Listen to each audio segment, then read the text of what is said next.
Hi guys. आज हम बात करने वाले हैं क्विक टच टेक्नोलॉजीज़ कंपनी के बारे में। बेसिकली ये एक माइक्रो कैप कंपनी है और रिसेंट लिस्टेड कंपनी है। पहले डिस्क्लेमर देना चाहता हूँ कि बहुत ही रिस्की हो सकती है, बट हम इसके बारे में डिटेल में फंडामेंटल एनालिसिस करेंगे। तो चलिए शुरू करते हैं अपना वीडियो।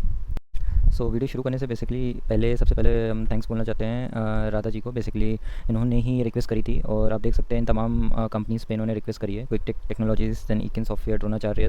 ये सारी कंपनीज़ पे इन्होंने रिक्वेस्ट करी थी वीडियोज़ के लिए। और जैसा कि हमने बोला था कि हम इस सभी पे डिटेल में फंडामेंटल एनालिसिस का वीडियो लेके आए हैं। सबसे पहले हम शुरुआत करते हैं क्विक टच टेक्नोलॉजीज़ के साथ ही। तो चलिए शुरू करते हैं फिर।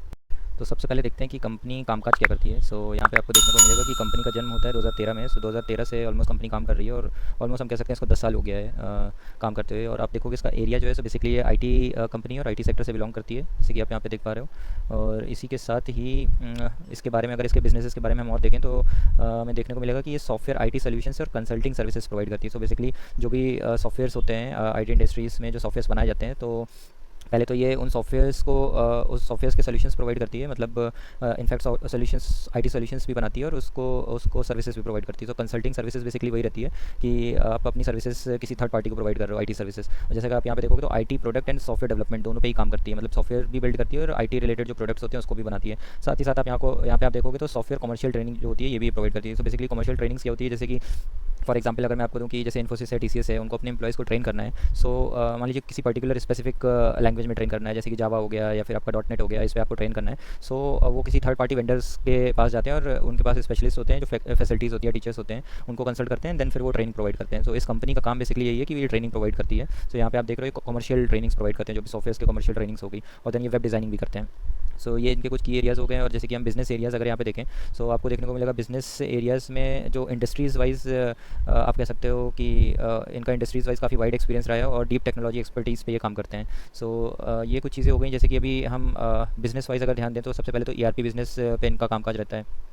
इसमें ये क्या करते हैं कि एंटरप्राइज रिसोर्स प्लानिंग करते हैं कि जो भी आप कह सकते हो कि जो बड़ी बड़ी कंपनीज़ होती हैं, जो एंटरप्राइजेस होती हैं, उनके जो रिसोर्सेज होते हैं, उनके रिसोर्सेज को मैनेज करना, उस टाइप से ये कामकाज करते हैं। बेसिकली अगर यहाँ पे आप देखोगे जो की हाईलाइट एरिया है कि इनका जो मेन काम है, जो सबसे जिसके लिए कंपनी जानी जाती है, तो स्कूल मैनेजमेंट जो सॉफ्टवेयर्स होते हैं, जो जैसे कि कोई भी स्कूल है उसको मैनेज करने के लिए कोई सॉफ्टवेयर बनाना, वो ये कंपनी प्रोवाइड करती है। मतलब कोई भी स्कूल इनके स्कूल मैनेजमेंट सॉफ्टवेयर का यूटिलाइज़ करके अपने जो भी आप कह सकते हो मैनुअल वर्क ज़्यादा होता है उसको वो स्किप कर सकते हैं। अटेंडेंस हो गई, टीचर्स हो गए, देन आपका कौन कौन से सब्जेक्ट्स हैं, कितनी कोर्सेज हैं, वो सारी चीज़ें ये पूरा स्कूल मैनेजमेंट का जो सॉफ्टवेयर होता है उस पर इनका पूरा कामकाज रहता है। देन मोबाइल ऐप्स में आप देखोगे तो फिर ये मोबाइल ऐप्स भी प्रोवाइड करते हैं, जो कि सिंपली रिलेटेड होता है ऑर्गेनाइजेशन से या फिर एडमिनिस्ट्रेशन से उस स्कूल के। फिर सॉफ्टवेयर्स में आप देखोगे तो EIMS करके ERP सॉफ्टवेयर है, जो कि इन्होंने खुद का बनाया हुआ है। ये सॉफ्टवेयर पे इनका कामकाज है। और इसी के साथ इनका जो इंटीग्रेशन है वो क्लाउड सॉल्यूशंस बेस्ड है। मतलब जो क्लाउड टेक्नोलॉजीज़ है उस पर काम करते हैं ताकि सारा का सारा डेटा क्लाउड पे अवेलेबल रहे और कहीं भी इजीली सिंकअप हो जाए। उसको ये कंप्यूटराइज करते हैं और उसको ये स्कूल कॉलेजेस वगैरह को प्रोवाइड करते हैं। देन इसी के साथ साथ इनका वेब पोर्टल का भी काम है। और यहाँ पे आप देखोगे तो मोबाइल एप्लीकेशन हो गए, SMS मैसेजिंग हो गई, या फिर GPS tracking and SIM card. तो ये कुछ की एरियाज़ इनके जिस पे कंपनी अपना काम करती है। देन अगर हम देखें तो दूसरा की एरिया जो आता है वो वेब डिज़ाइनिंग कहा जाता है। वेब डिज़ाइनिंग में क्या रहता है कंपनी का, बेसिकली जो वेबसाइट्स होती हैं उसको ये डिज़ाइन करते हैं और डेवलप करते हैं, उसका सपोर्ट प्रोवाइड करते हैं। यहाँ पे आपको देखने को मिलेगा जो वेब डिज़ाइनिंग होती है कि वेबसाइट बनाने से पहले जो उसका डिज़ाइन रहता है वो ये बना के देते हैं। और अगर उसको रीडिज़ाइन लगता है, मतलब बनाया है, उसमें कुछ रेनोवेट होना है, तो उसको भी ये फैसिलिटी प्रोवाइड करते हैं। देन जो इनके एप्लीकेशंस हो गई, और सारी एप्लीकेशंस पे मोस्टली आप देखोगे इनका कामकाज है। iOS पे इनका कामकाज है, ऐप का, एंड्रॉइड का है, मोबाइल ऐप डेवलपमेंट है। और then this is the key area. आप डिजिटल मार्केटिंग देखोगे या वेब होस्टिंग सर्विसेज देखोगे, वो भी ये प्रोवाइड करते हैं। काफ़ी हम कह सकते हैं मतलब वर्सटाइल मतलब काम है इनका, उसमें तो कहीं हमें कोई कमी नहीं दिख रही है। देन अगर इनका जोग्राफिक प्रेजेंस आप देखोगे तो सबसे ज़्यादा जो इनका प्रेजेंस है वो इंडिया में ही है। डोमेस्टिक 98.8% का इनका कामकाज पूरा हमारे भारत से ही आता है, डोमेस्टिक काम। और एक्सपोर्ट ये ऑलमोस्ट ना के बराबर करते हैं, 1.2% इनका एक्सपोर्ट से आता है। देन इसके अलावा अगर हम रेवेन्यू ब्रेकअप देखें कि सबसे ज़्यादा कहाँ से इनका पैसा आता है, किस कैटेगरी से आता है, तो यहाँ पे आपको की हाईलाइट में देखने को मिलेगा कि जो भी सॉफ्टवेयर सपोर्ट है या सर्विसेज है, इन शॉर्ट हम कह सकते हैं सॉफ्टवेयर को डेवलप नहीं करते हैं। मतलब डेवलप ना करते हुए ये उसको आप ये कह सकते हो कि बेसिकली जो भी सॉफ्टवेयर्स बने हुए हैं उनको ये सर्विसेज प्रोवाइड करते हैं, या फिर आप कह सकते हो उनको सपोर्ट प्रोवाइड करते हैं। तो उससे इनका मोटा पूरा रेवेन्यू जनरेट होता है। 98% का अच्छा खासा रेवेन्यूज़ है। और जो भी आप कह सकते हो कि सॉफ्टवेयर प्रोडक्ट्स हैं उनकी सेल जो है वो ऑलमोस्ट ना के बराबर है, 1.5% है उसमें। और इनका जो क्लाइंट का आप कह सकते हो जो भी इनके क्लाइंट बेस है, वो कैसा है, उनका ब्रेकअप कैसा है, तो आपको देखने को मिलेगा इनके जो टॉप 5 क्लाइंट्स हैं वो अराउंड 43% कंट्रीब्यूट करते हैं, जो कि ये पॉइंट हो गया। टॉप 10 अगर हम पकड़ेंगे तो 63% कंट्रीब्यूट करते हैं। वो भी डिसेंट है। हम ये नहीं कह सकते हैं कि 50% पूरा पूरा एक ही क्लाइंट पर डिपेंडेंसी है। इतनी छोटी कंपनी होने के बावजूद ठीक है, अच्छे से मैनेज कर रही है ये। और फिर इसके अलावा अगर हम देखें तो यहाँ पे आपको देखने को मिलेगा कि इनके जो ऑफरिंग्स है बेसिकली वही चीज़ हो गई कि इनके कामकाज हैं वो किस में तो सबसे पहले एक्सपीरियंस डिज़ाइन है। तो यहाँ पे आप देखोगे इसमें स्ट्रेटेजिक डिज़ाइन स्टूडियो हो गया या फिर आपके मतलब जो भी डिज़ाइन रिलेटेड काम होते हैं वो डिज़ाइन रिलेटेड काम ये प्रोवाइड करते हैं। देन सॉफ्टवेयर इंजीनियरिंग्स हो गई, जैसे कि सॉफ्टवेयर इंजीनियरिंग्स में हो गए आपके जो भी सॉफ्टवेयर रिलेटेड टूल्स हो गए, जैसे एजाइल हो गया या क्यूए या डेवलपमेंट टूल्स हो गए, सो उसका भी कामकाज है इनके पास। फिर आप देखोगे तो कंटेंट इंजीनियरिंग है, सो जो कंटेंट रिलेटेड स्टफ्स होते हैं जैसे कि आपका मशीन लर्निंग मॉडल हो गया, उसी के साथ आपका डेटा एनालिटिक्स हो गया, सो जो भी डेटा रिलेटेड काम है पूरा वो कंटेंट एरिया में आता है, वो भी ये प्रोवाइड करते हैं। इसी के साथ आप देखोगे तो डिजिटल एक्सेलरेशंस हैं, सो ये डिजिटल स्टफ जितना होता है जैसे कि आप कोई भी बिजनेस है उसको आप डिजिटलाइज कर सकते हो, सो वो भी ये सपोर्ट करते हैं। दैन इसी के बाद डेटा एनालिटिक्स हो गया कि जो भी डेटा है उसको उसके ऊपर इंजीनियरिंग करना, उसको एनालाइज करना और उसके बाद जो उसका आउटकम आता है वो एज अ रिजल्ट ऑफर करना, सो ये भी इनका काम काज है। दैन डेटा मैनेजमेंट है, कोई भी डेटा है, डेटाबेस है, बहुत ही ह्यूज डेटा है, उसको कैसे मैनेज करना है उसका भी ये सपोर्ट और काम प्रोवाइड करते हैं। इसके बाद आप देखोगे तो क्लाउड एडॉप्शन जो है, सो ये बेसिकली आज के टाइम में तो बहुत ही नीडेड है कि जो भी हमारा डेटा है वो किसी स्पेसिफिक मशीन पे ना होकर वो क्लाउड पे अवेलेबल है, सो दैट आप through out irrespective of your location, आप कहीं पे भी हैं, आप वो जो भी डेटा है क्लाउड पे उसको आप एक्सेस कर सकते हो। सो क्लाउड एडॉप्शन का भी जो भी कामकाज रहता है वो ये प्रोवाइड करते हैं।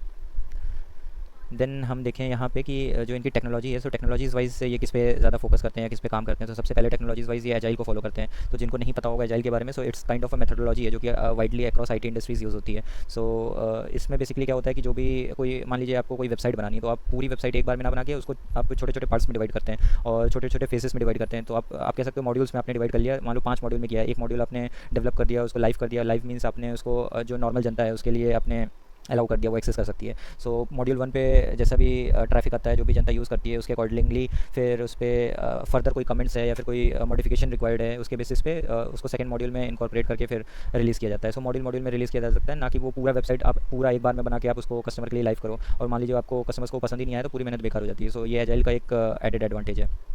फिर दूसरी जो चीज़ है आर्टिफिशियल इंटेलिजेंस है, मशीन लर्निंग, इस पे भी ये काम करते हैं। तो अभी आपको पता ही होगा आर्टिफिशियल इंटेलिजेंस की कितनी ज़्यादा इस टाइम मार्केट में नीड हो रखी है। आपने अगर देखा ही होगा कि मशीन लर्निंग आर्टिफिशियल इंटेलिजेंस एकदम बूम पे चल रहा है, तो उसमें भी ये कामकाज कर रहे हैं। वहाँ पे कोई इसमें इनको मतलब ऐसा नहीं कि कंपनी पीछे पीछे छूटी जा रही है इन हाई एज टेक्नोलॉजीज़ पे। सो ये एक अच्छी चीज़ है कि छोटी कंपनी होने के बावजूद भी ये अच्छे अच्छे एरियाज़ में वर्क कर रही है। और आर्टिफिशियल इंटेलिजेंस का आपने फॉर श्योर आप सबने नाम सुना होगा, चैट जीपीटी करके। सो आप देख रहे हो किस तरीके से एआई मार्केट को डोमिनेट कर रही है, सो उस पर भी इनका कामकाज है। देन आप देखोगे कि क्लाउड पे जैसे हमने बात करी, क्लाउड पे इनका कामकाज है। देन ब्लॉकचेन पे इनका कामकाज है। बेसिकली ब्लॉकचेन क्या रहता है, ये हमारा जो भी क्रिप्टो करेंसीज़ है उसकी लैंग्वेज है। तो क्रिप्टो करेंसीज़ में जैसे बिटकॉइन हो गया, इथेरियम हो गया, वो किसी ना किसी जो लैंग्वेज है उनकी जिस पे वो बने हैं वो ब्लॉकचेन पे यूज़ करके बनते हैं। सो उस एरिया पे भी इनका कामकाज है, उस पर भी सर्विसेज प्रोवाइड करते हैं।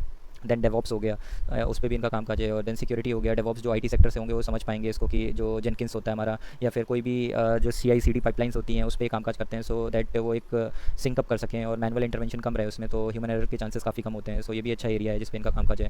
देन इंटरनेट ऑफ थिंग्स है, ये भी बहुत इंपॉर्टेंट एरिया है जिस पे अपनी सर्विसेज प्रोवाइड करते हैं। देन ई कॉमर्स है जिस पे अपनी सर्विसेज प्रोवाइड करते हैं। इसी के बाद हम देखते हैं कुछ इनके क्लाइंट्स जो कि इनके साथ टाई अप है। सो आप क्लाइंट्स में देखोगे तो बीएनके इन्फोटेक है, देन अपना आप यहाँ पे देखोगे डिजिटल सेवा है और सुवासा है। देन इसी के साथ आप देखोगे कि ईगल है। सो ये इनके कुछ क्लाइंट्स हैं जिनके साथ इनका टाई अप है। और ये और कुछ यहाँ पे इनके क्लाइंट्स आप देख सकते हो स्क्रीन पे, यूजीएस है, देन ऑफ बीट है, सो हॉबी क्राफ्ट है, ये सारे इनके जो भी क्लाइंट्स हैं। तो मतलब ये कह सकते हो कि काफ़ी अच्छे क्लाइंट्स हैं मोटे मोटे तौर पर। छोटी कंपनी होने के बाद भी इतने क्लाइंट मेंटेन करना अपने आप में बहुत अच्छी चीज़ है। हाँ, मेजर एक चीज़ जो हमें देखने को मिली कि कोई भी इनका बड़ा क्लाइंट हमें नज़र नहीं आ रहा है, मतलब कोई भी ऐसा बहुत ही हाई फाई नाम यहाँ पे दिखाई नहीं दे रहा है क्योंकि कंपनी इतनी स्मॉल है, तो इस वजह से भी एक रीज़न है। बट इसके साथ अगर हम देखें कि जो इंडस्ट्रीज़ है तो ये किस इंडस्ट्रीज़ को सपोर्ट करते हैं, ऑटोमेटिव इंडस्ट्रीज़ है, उनको ये अपनी सर्विसेज प्रोवाइड करते हैं। बैंकिंग फाइनेंशियल सर्विसेज है, बीएफएसआई करके जो डोमेन है तो वो है, हेल्थ केयर है, देन कम्युनिकेशन है। तो सारे मेजर इंडस्ट्रीज़ को इन्होंने कवर कर रखा है। उसके बाद अगर हम देखें जो फाइनेंशियल्स हैं जिस पे हमें ज़्यादा ध्यान देना है, सो बेसिकली अगर हम फाइनेंशियल देखें तो सबसे पहला फैक्टर और सबसे रिस्की फैक्टर जिसका मार्केट कैप है वो हो जाता है। सो आप यहाँ पे जितना भी मैं वेरी रिस्की इसको कैटेगरी में डालूँ उतना कम रहेगा। So it's a very risky company because इसका मार्केट कैप 100 करोड़ भी नहीं है। सो इट सीम्स इतनी छोटी कंपनी है, बहुत ही माइक्रो कैप कंपनी है ये। और इसके बाद आप यहाँ पे देखोगे तो इसका स्टॉक पी है वो भी स्लाइटर सा हायर साइड पर ही दिख रहा है। बट ये वाला चीज़ आप देखोगे, this is the best part, आप R O C and R O E देखोगे दोनों ही डबल डिजिट में है और दोनों ही 70+ है, दैट्स सो ह्यूज। इसके बाद आप डेप्थ टू इक्विटी रेशियो देखते हो तो ये तो मैनेजेबल है, एक से कम होना चाहिए, वही है ये। So it's nothing to worry over here, आप देखोगे बहुत ही ना के बराबर डेप्थ है। देन इसका जो करंट प्राइस है 128 का और इसका जो फेस वैल्यू है 10 रुपये का है। सो ऑलमोस्ट अपने ऑल टाइम हाई पे ही काम कर रहा है, ज़्यादा टाइम हुआ नहीं इसको लिस्ट हुई है। रिसेंटली आई थिंक ये मई 3 या 4 मई को ही इसकी लिस्टिंग हुई थी, सो बहुत ही रिसेंट लिस्टेड कंपनी है ये।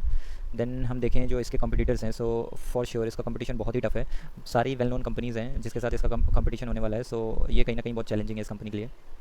देन हम देखें कि प्रॉफिट एंड लॉस बेसिकली इसकी सेल्स वगैरह कैसे रही है। सो हमारे पास 3 साल का डेटा अवेलेबल है, 2020, 21 एंड 22। तो यहाँ पे आप देखोगे तो सेल्स में तो ड्रास्टिक इंक्रीमेंट आया है। आप यहाँ देखोगे कि 2020 से 2021 में ऑलमोस्ट सेल्स 3 गुना हो गई, और यहाँ पे देखोगे इसमें भी 3 गुना से ज़्यादा हो गई। तो बहुत ही अच्छे लेवल से सेल्स में इनका आप ग्रोथ देख सकते हो।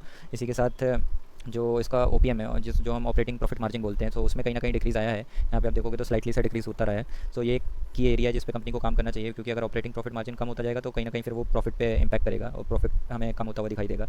सो इसके अगर हम प्रॉफिट देखें, जो कि फाइनल प्रॉफिट है टैक्स वगैरह पे करने के बाद, मोस्टली यही हमारे लिए मेन की रोल है। सो इसमें आप देखोगे जैसा कि रेवेन्यू में ग्रोथ था, सो उस लेवल का ग्रोथ आपको प्रॉफिट में नजर आता हुआ नहीं देखा, क्योंकि जैसे हमने देखा कि ऑपरेटिंग जो मार्जिन था वो रिड्यूस हो रहा था, तो उसी का इंपैक्ट आपको यहाँ पे दिखेगा। सेल्स तो रेवेन्यू तो बहुत ही अच्छे से इंक्रीज़ हुआ, बट नेट प्रॉफिट उतना अच्छे से इंक्रीज़ नहीं हो पाया। और सेम आप यहाँ पे देखोगे तो यहाँ पे भी, यहाँ तो काफ़ी अच्छे से इंक्रीज़ हुआ है, बट उस लेवल का जंप नहीं दिखा पाया है। बट ऑलमोस्ट अगर हम प्रॉफिट भी देखें, सो क्लियरली हम यहाँ कह सकते हैं कि प्रॉफिट 4 गुना हो गया है कंपनी का, जो अपने आप में ही बहुत अच्छी चीज़ है। देन आप ईपीएस देखोगे तो ईपीएस में भी आपको सेम ही रिफ्लेक्शन नजर आता हुआ यहाँ पे दिखाई देगा। Clearly cut to cut jump दिख रहा है, हमें कहीं प्रॉब्लम ईपीएस में नहीं दिख रही है, बहुत ही अच्छा ग्रोथ है कंपनी का। और उसके साथ हमारे पास ज़्यादा हिस्टोरिकल डेटा अवेलेबल है नहीं, जैसे कि हमने बोला कि रिसेंट कंपनी लिस्ट हुई थी। सो यहाँ पे ज़्यादा हमारे पास कोई ऐसा डेटा है नहीं यहाँ पे हिस्ट्री के साथ जो हम कंपेयर कर सकें। सो ये कहीं ना कहीं अगेन रिस्क फैक्टर बनता है इस कंपनी के लिए। फिर शेयर होल्डिंग पैटर्न पे अगर हम ध्यान देते हैं, तो लिस्टिंग होने के बाद जो प्रमोटर्स के पास शेयर बचते हैं वो 65% के शेयर्स प्रमोटर्स ओन करते हैं इस टाइम। और यहाँ पे ऑलमोस्ट ना के बराबर FIIs है, हमारी जो फॉरेन इंस्टीट्यूशन है, उनकी 0.1% की होल्डिंग है, ऑलमोस्ट नेग्लिजिबल मान के हम कह सकते हैं कि इसको इतना ज़्यादा तो हमें तवज्जो नहीं देना चाहिए। बट हाँ, ये एक चीज़ है, इतनी छोटी कंपनी होने के बाद अगर फॉरेन इंस्टीट्यूशन इसमें मतलब खरीदारी करने का सोच रहे हैं, so that's a good sign कि उन्होंने स्टार्टिंग कर दी है। बट इसमें हमें नज़र बना के रखना आगे कैसी रहती है। और बच्चों का जो शेयर रह जाता है वो रिटेल इन्वेस्टर्स के पास है 34% का। देन जो सबसे इंपॉर्टेंट चीज़ है जिसको मतलब हर एक रिटेल इन्वेस्टर को पता होना चाहिए कि जो कंपनी की लिस्टिंग होती है, लिस्टिंग होने के बाद उसका जो पैसा आता है उसका क्या प्लान था कंपनी का। तो यहाँ पे आप देखोगे तो जो भी कंपनी की लिस्टिंग होती है उसके बाद जो प्लान्स रहते हैं वो काफ़ी अच्छे रहे कंपनी के। कि सबसे पहला जो इनकी नीड थी कि जो भी पैसा आएगा उसको ये कंपनी में ही इन्वेस्ट करने वाले हैं। सो कंपनी की ग्रोथ में इन्वेस्ट करने वाले हैं, तो ये अपने आप में बहुत अच्छी चीज़ है। देन दूसरा पॉइंट आप देखोगे एक्विजिशन में ये उस पैसे का यूज़ करने वाले हैं, this is also very good, company के लिए यूज़ हो रहा है। और जनरल कॉर्पोरेट पर्पज़ के लिए यूज़ करने वाले हैं, ये अगेन अपने आप में बहुत अच्छी चीज़ है।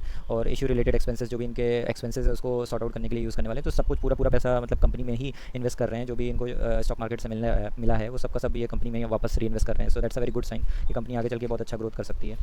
और इसके साथ ही जैसा कि हमने देखा था, सो ये कंपनी बेसिकली जानी जाती है नंबर 1। आप यहाँ पे देखोगे तो ऑनलाइन एजुकेशन मैनेजमेंट सॉफ्टवेयर इन्होंने अपना जो बनाया था वो रिकॉग्नाइज़ किया गया, इनका नंबर 1 एजुकेशनल मैनेजमेंट सॉफ्टवेयर इनका था। सो that's again very good thing कि कहीं ना कहीं ये हाईलाइट हो रहा है। और इसके साथ अगर हम चार्ट पैटर्न देखें, सो जैसे हमने देखा कि बहुत ही रिसेंट लिस्टेड कंपनी है। सो मई 3 या 4 को इसकी लिस्टिंग होती है, और उसके बाद से हमको कहीं कोई मौका ही नहीं मिल रहा है। मतलब आप देखोगे तो श्योर शॉट दिखेगा, पूरा सर्किट में ही स्टॉक भागा चला जा रहा है। और जस्ट आज, मतलब नॉट आज, जो फ्राइडे, लास्ट फ्राइडे पे जो सेशन रहा था उसमें हमें स्लाइटली सा इसमें डाउनफॉल आता हुआ दिखाई दिया है। सो अभी तो हमको वेट करना चाहिए, एक बार ये सेटल हो जाए उसके बाद ही फिर हमको इसमें खरीदारी करनी चाहिए मेरे ओपिनियन के हिसाब से। और यहाँ पे आप देखोगे जब से इसकी लिस्टिंग हुई है, सो ऑलमोस्ट 1 महीना ही हुआ है, हार्डली हम कह सकते हैं। तो 1 महीने में इसने 38% का रिटर्न कमा के दिया है। So that's again very good I can say. So मतलब जितना भी फंडामेंटल्स देखा उसके बेसिस पे अगर मैं कंक्लूड करूँ तो मेरे हिसाब से कंपनी तो फंडामेंटल इज़ वेरी साउंड, मतलब फंडामेंटल स्ट्रॉन्ग है। बट डिस्क्लेमर यही रहेगा कि it's a very risky company, क्योंकि बहुत ही माइक्रो कैप है। सो इसको आपको नज़र में रखना है। देन अगर हमें खरीदारी करनी है, so please this is really important, mark my words, अगर हमको खरीदारी करनी है तो बहुत ही स्मॉल अमाउंट के साथ खरीदारी करनी है, अपने रिस्क एपेटाइट के हिसाब से खरीदारी करनी है। और जैसे कंपनी ग्रो होगी और FIIs DIS इसमें आते जाएंगे, फिर धीरे धीरे ग्रेजुअली हम धीरे धीरे अपना उसमें जो इन्वेस्टमेंट, अगर हमें लग रहा है कंपनी प्रॉपर तरीके से ग्रो हो रही है, तो हम उसमें अपना इन्वेस्टमेंट इंक्रीज़ करते जाएंगे।